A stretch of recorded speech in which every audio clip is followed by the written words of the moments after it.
తీసులాడమ్మా. చూడండి. ఓకే, మీరు ఎక్కడి నుంచి వచ్చారు? అల్లూరు వరపాలెం. ఓకే, ఈరోజు ప్రార్థనకు వచ్చిన తర్వాత ఎలా ఉంది, రాకముందు మీకు ఎలా ఉంది?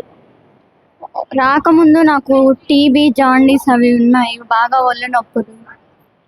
ప్రార్థన చేశాక బాగా ఫ్రీగా ఉంది, దేవుడు స్వస్థత కలిగించాడు. ఎప్పుడు మీకు అనిపించింది దేవుడు ఇలా స్వస్థత ఇచ్చారు అని, లేకపోతే ముట్టారని? ప్రేయర్ చేసినప్పుడా, లేకపోతే వాక్యం చెప్తున్నప్పుడా? ఎప్పుడు? పాస్టర్ గారు ప్రేయర్ చేశాక. ఫ్రీగా నడవగలుగుతుంది. కాళ్ళన్నీ పట్టుకుపోయినట్టు, చేతులు పట్టుకుపోయినట్టు ఉండేది. ఇప్పుడు నాకు అన్నీ ఫ్రీ అయిపోయినాయి, బాగా ఫ్రీగా నడవగలుగుతున్నాను. అంతా రిలీఫ్. బాగా ఫ్రీగా ఉంది. ఇంకెలా ఉంది మీ బాడీ?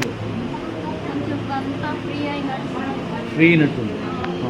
బాగుంది. ఇప్పుడు టీబీ మొత్తం